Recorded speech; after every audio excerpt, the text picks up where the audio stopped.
Olá, sejam muito bem-vindos a mais um programa da Alemanha. Hoje, quinta-feira, dia da terapia do amor e da família. Você que quer o nosso auxílio, você que quer ajuda em oração, você que quer uma orientação para que você possa ajudar a sua família, você possa resolver os conflitos no seu casamento, no seu relacionamento, você pode nos contactar através desta linha de atendimento espiritual que agora está ao seu dispor.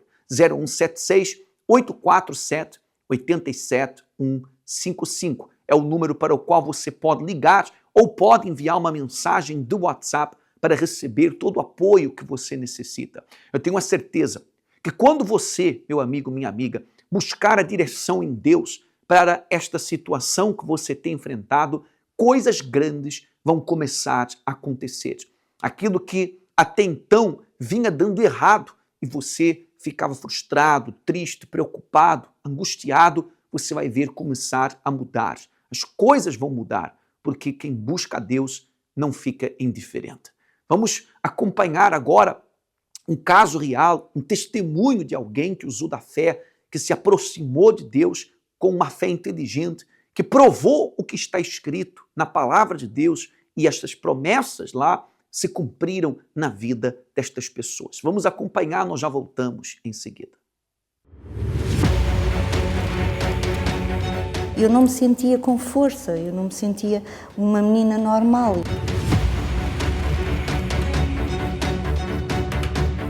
Tive uma depressão pós-parto muito grave, tentei o suicídio. Eu achava que não era capaz de criar o meu filho. Eu estive casada há 27 anos. Ele era alcoólico e eu era vítima de violência doméstica. Tudo começou a ficar complicado, foi a partir dos meus 13 anos. Comecei-me a fechar, a isolar, e isso aí já não era visto com bons olhos, como é óbvio, porque não era normal numa adolescente estar assim. E então a minha mãe começou-se a perceber que algo estava mal e começou a ir comigo aos médicos. Na altura até falavam em esgotamento, mas depois passou a depressão. Tive com várias medicação para isso e foi-me na realidade diagnosticado essa depressão. Eu achava que todas as outras meninas eram mais inteligentes do que eu, mais bonitas do que eu, mais jeitosas do que eu, tudo aquilo. Os outros é que eram melhores do que eu. Eu não. Mesmo que as minhas colegas me dissessem, "Oh, Paula, és tão bonita, oh, Paula, é isto, oh, Paula, aquilo", eu achava que não. Eu achava que elas só dizem isso para ser simpáticas. Entretanto, pronto, fui crescendo, não é? E aos meus 18 anos eu casei. Eu gostava dele, ele gostava de mim. Entretanto, fiquei grávida e fui mãe aos 19. Foi tudo assim muito, muito de repente. Sentia-me uma menininha e não estava preparada de todo para ser mãe. Quando o vi nos meus braços, aquilo foi ali um misto de muitas emoções. O meu medo era, eu não vou ser capaz. E fui-me abaixo, tentei o suicídio. Lembro-me que estive hospitalizada, fizeram uma lavagem, depois recuperei e vim para casa. E naquela altura as coisas depois começaram a vir-se degradando. E depois é assim, qual é o marido ou companheiro que gosta de ter uma esposa quase sempre com depressão? Cheguei a uma altura da minha vida em que tomava cerca de 15 a 20 comprimidos. Eu andava completamente drogada. As pessoas falavam comigo e eu estava, sim, está bem. Estava noutro mundo. Não podia estar bem, eu andava intoxicada completamente. Depois o meu casamento veio por aí abaixo. No meu relacionamento o que foi mais difícil foi a parte psicológica. Não vales nada, aquelas coisas que ficam, aquelas palavras que nos marcam. E foram palavras que me atormentavam depois a mim também. Realmente eu não valo nada, realmente eu não sou uma boa mãe, eu não sou uma boa esposa. Naquela altura andávamos sem norte. Quem nos visse dizia, é um casal que está tudo bem. Nem eu estava bem, nem ele estava bem. Estávamos ambos já mesmo no fundo do poço, tanto um como o outro. Portanto, nem eu tinha forças para ajudar, nem ele tinha forças para me ajudar a mim. Chegamos à conclusão que o melhor era separarmos. Numa conversa com o meu filho e com a minha nora, falou-se na igreja. Vocês estão na Igreja Universal? E eles disseram sim, tens que ir pelo teu pensar e por aquilo que tu vês. Só tens uma coisa a fazer, é ires, veres e depois tiras as tuas conclusões. E eu senti a curiosidade, fomos os 3 para a igreja e foi quando eu comecei. Eu recordo que na reunião o pastor, falou da palavra e eu comecei a chorar do princípio ao fim. Eu não acredito, porque eu estava-me a sentir bem. E ao mesmo tempo que as lágrimas corriam, eu sentia uma leveza tão grande. E pronto, e a partir daí já não parei mais. Depois comecei a ir às reuniões todos os dias. Eu recordo-me que, ainda com o pastor que estava lá na altura, fui ter com ele e disse-lhe: pastor, eu quero me batizar nas águas. Antes de ser batizada pelo Espírito Santo, e eu perdoei às pessoas que me fizeram mal. E nesse domingo senti uma alegria imensa. Eu posso dizer, foi o dia mais feliz da minha vida. Nós, com o Espírito Santo, nós podemos tudo. Eu sinto força para lutar, eu acredito, eu sei que vou ser capaz e tenho é que ter essa confiança. E nós, com o Espírito Santo, temos essa confiança e, acima de tudo, temos a paz interior, que isso não há nada no mundo que nos pague, não é? Eu posso afirmar que existe cura para a depressão. Eu sou um exemplo vivo disso. Eu tive 33 anos com depressão e estou bem, não tomo já medicação nenhuma, e estou bem, portanto, existe cura, com certeza. O que eu não encontrei em anos de depressão, medicação, médicos, uma série de lutas que tive, encontrei na Igreja Universal. Não importa o tamanho do seu problema, o tamanho desta dor que você tem carregado. O que importa é que você supera, é que você mude esta situação, não é verdade? Você vê todos estes testemunhos, nós acompanhamos estes relatos extraordinários, nos mostram o quê? Nos mostram que aquele que busca a Deus com fé e com sinceridade tem sua vida transformada, tem seus problemas resolvidos e passa a ter algo que está escrito e prometido no Salmo 119 e versículo 165. Veja comigo o que é. Muita paz têm os que amam a tua lei, e para eles não há tropeço. Quantos são aqueles que têm tropeçado na vida amorosa, tropeçado no casamento e feito sofrer, têm sofrido, decidido errado, viram parceiro ir embora, viu o casamento estar por um fio, viu tanta coisa ruim. Por quê? Por conta das más escolhas, por conta de não obedecer, não seguir aos mandamentos de Deus. Mas quando uma pessoa, independentemente do seu passado, do seu credo religioso, ela decide obedecer ao que está escrito nesta palavra de Deus, a palavra da fé, ela decide provar o que está escrito e fazer como está escrito e não mais como acha, como pensa, como a cultura lhe diz, como os seus antepassados lhe passaram, então você pode ter certeza que a transformação começa a acontecer. Coisas grandes passam a ser notórias na vida daquele que crê, daquele que confia, daquele que obedece à palavra de Deus. Eu sabia que não tinha sido planejada, os meus pais eram adolescentes, ainda estavam na escola e eu surgi como uma surpresa. Que eu continuava a estragar a vida das pessoas e que mais valia eu acabar com tudo antes. Com a faca, na altura eu estava com uma faca e ali começou o vício da automutilação.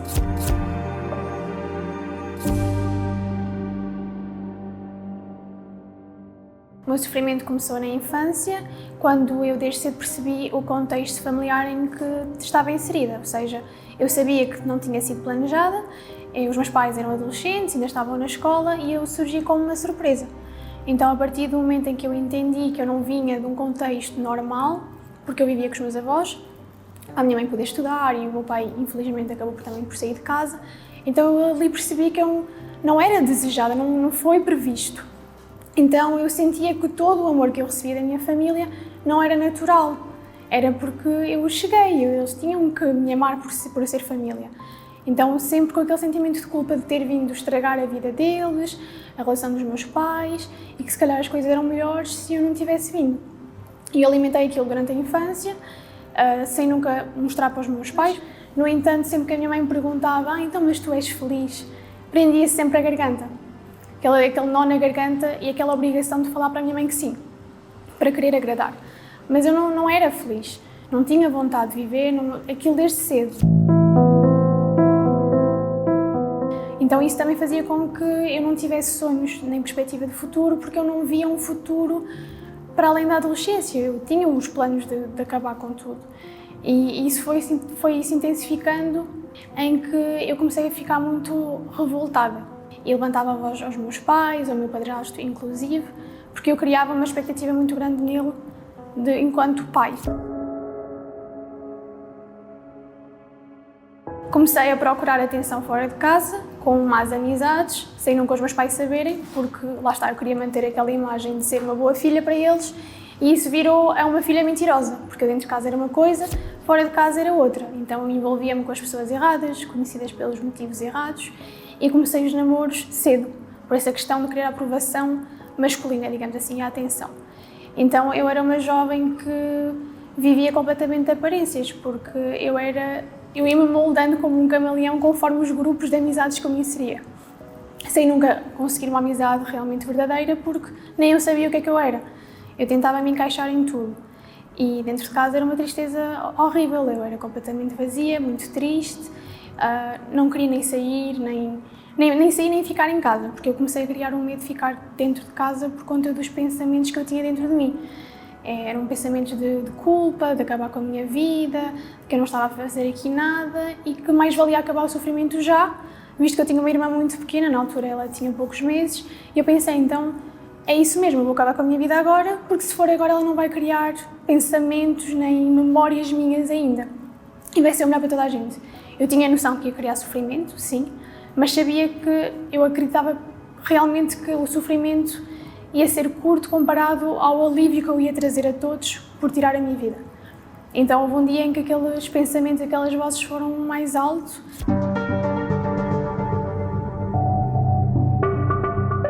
E quando eu dei por mim já estava na sala da cozinha realmente a querer executar esse plano. Até que os meus pais chegaram em casa e eu fugi para o quarto com a faca, na altura eu estava com uma faca, e ali começou o vício da automutilação. Porque na verdade o que eu queria era aliviar a dor que eu sentia na alma. E isso começou depois com a automutilação. Eu consegui encontrar esse alívio cortando. Doía-me, então eu cortava-me. E conforme eu me cortava vinha a culpa. Então era aquela bola de neve de eu não mereço, vou-me cortar, aliviou e agora olha o que eu fiz, olha o monstro que eu sou.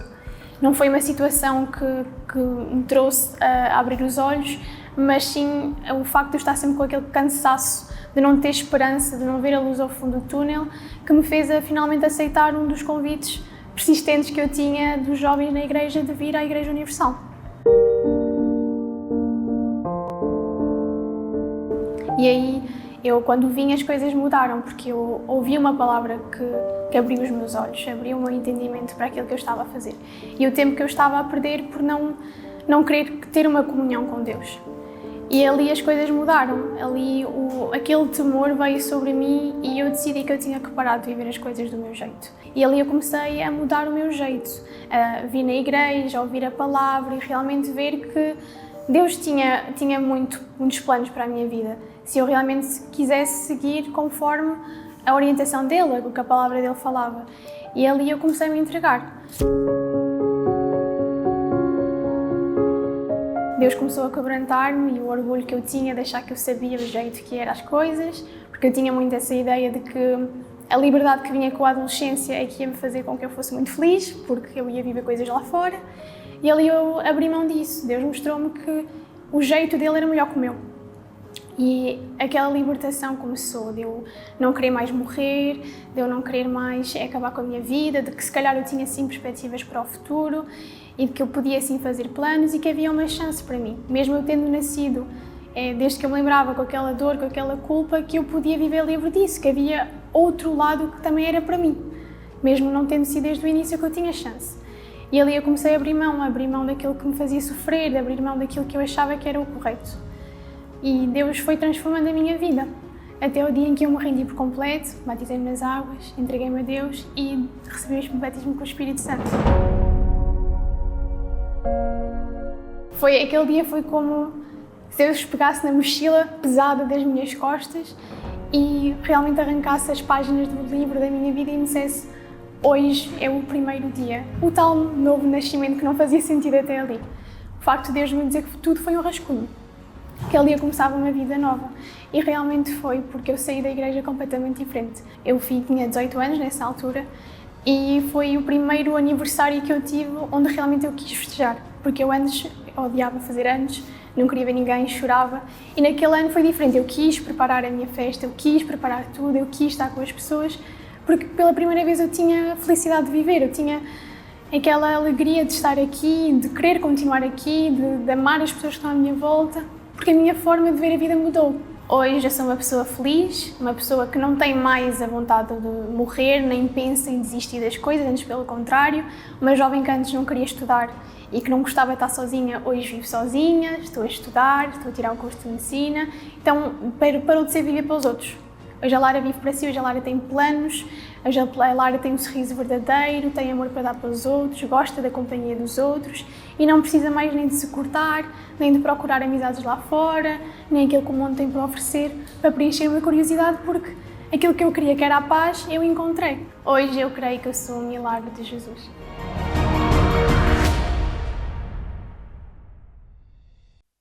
Para você que deseja aprender um amor inteligente, aprender uma fé inteligente para poder lidar com a sua família, lidar com os seus entes queridos, com o seu parceiro da melhor forma, saiba que hoje acontece uma palestra totalmente gratuita para todos os casais, para todas as famílias, começando às 19 horas em especial. Temos também às 3 horas da tarde.